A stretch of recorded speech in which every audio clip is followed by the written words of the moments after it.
Today is Thursday, April 9th, 2020. Today, no copybooks, okay? Because we need to finish our revisions, alright? Pour aujourd'hui, exactement comme pour hier, pas besoin de cahier, pas besoin d'imprimer quoi que ce soit, pas besoin de recopier quoi que ce soit.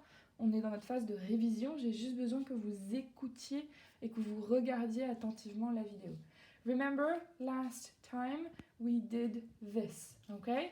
We had the menu, so remember that on the menu the hot wings are 15 pounds, the burger is 11 pounds, and the tater tots are 10 pounds 50.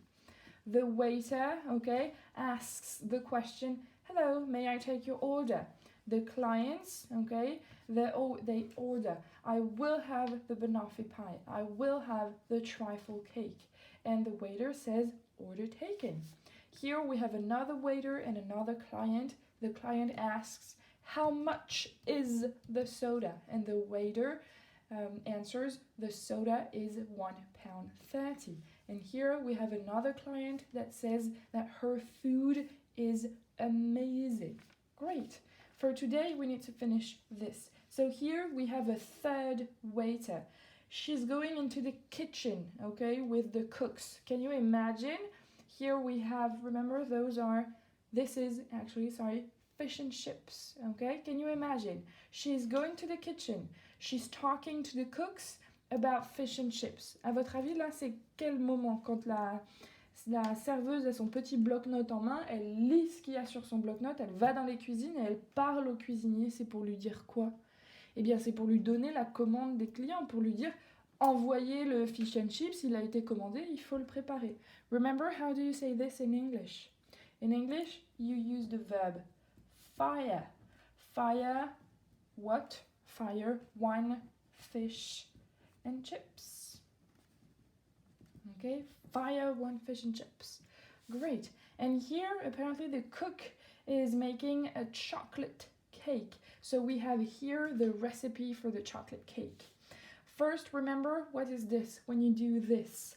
This is the verb to mix, but since it's a recipe, you need to say mix. Ça, c'est le verbe to mix, mélanger, mais puisque c'est une recette, puisque vous donnez des indications en disant qu'il faut faire ceci ou cela, sinon la recette est ratée, eh bien vous utilisez de l'impératif. Comment on fait déjà pour fabriquer de l'impératif? On prend le verbe à l'infinitif, to mix, on lui enlève to et on lui rajoute rien du tout. Pas de terminaison, pas de pronom, juste mix du coup. Mix what? Mix 200 grams of what? Of butter. Je vais dépasser un petit peu parce que je pense que j'aurai pas la place. Mix 200 grams of butter, 3 eggs. Don't forget the S because there are three eggs and 70 grams of what? Of sugar.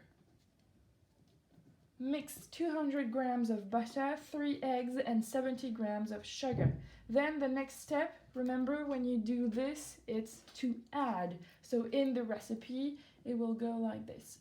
Add what? 150 grams of flour. This one is baking powder, but here, do we have the quantity? Here we had 200 grams, here we had 150 grams. Here we don't have a precise quantity of baking powder. So how do you say, can you imagine, baking powder? Do you think it will be a lot of baking powder for one chocolate cake? Just a little bit of baking powder? Or a little amount? How do you say this again in English? Maybe we can use some, okay? Add 150 grams of flour, some baking powder,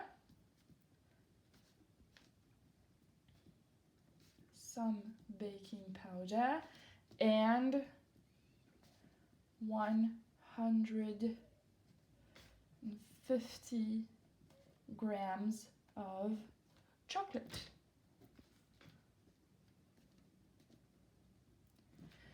Great, and the next step. Remember when you have your cake pan and you put the dough in the cake pan. So put the dough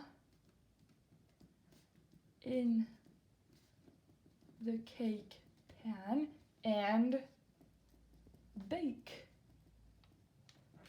And your chocolate cake is finished. Great. Alors, aujourd'hui, on a revu quand le serveur ou la serveuse envoyait un plat en cuisine, il faut utiliser le verbe to fire. Fire. Et bah tiens, il est à l'impératif d'ailleurs, parce que la serveuse, elle n'a pas le temps. Elle arrive en cuisine, elle dit, allez hop, envoyez un fish and chips, d'accord? Donc elle utilise de l'impératif. Et elle utilise le verbe fire. Au sens propre, c'est mettez le feu à quelque chose, mais on comprend bien que c'est pour exprimer la vitesse, allez envoyer quelque chose vite, vite, vite, et envoyer quoi? One fish and chips. Fire one fish and chips. On a revu comment écrire une recette, on a vu que les verbes devaient être à l'impératif, d'accord? On a revu comment nommer les ingrédients et puis on a revu comment parler des quantités. Si vous avez une quantité précise, et vous donnez tout simplement le nombre et après grams. C'est vrai qu'ensemble on avait aussi vu tablespoon et teaspoon. Vous savez faire la conversion maintenant. Et puis s'il s'agit d'une quantité incertaine, comme par exemple pour la levure, on ne savait pas exactement combien il fallait en mettre. Maintenant, on n'est pas bête, on savait bien qu'il ne fallait pas en mettre 3 kilos, on savait bien qu'il ne fallait pas en mettre une pincée non plus.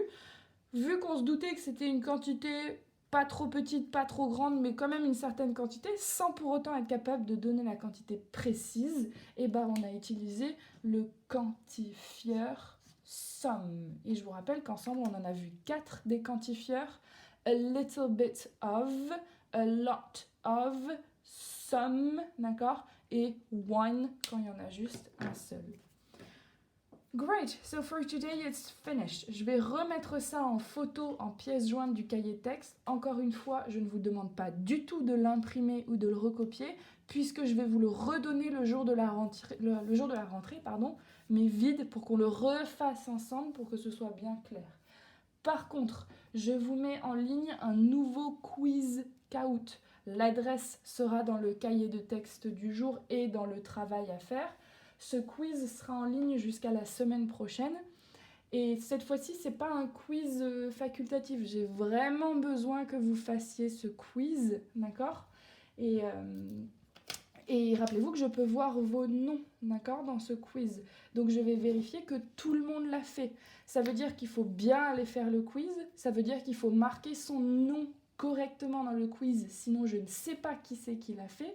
Et ensuite, je vous demande de ne pas refaire le quiz 3 ou 4 fois. Vous essayez de le faire qu'une seule fois. Ça veut dire que vous révisez avant d'aller faire le quiz. Si vous le faites 5 fois, je ne saurai pas quelle est la première fois et j'arriverai pas à vous évaluer correctement. Donc je vais vérifier que vous faites bien le quiz et que vous ne le faites qu'une seule fois en étant bien préparé et en le faisant sérieusement. D'accord ? Et c'est tout pour aujourd'hui.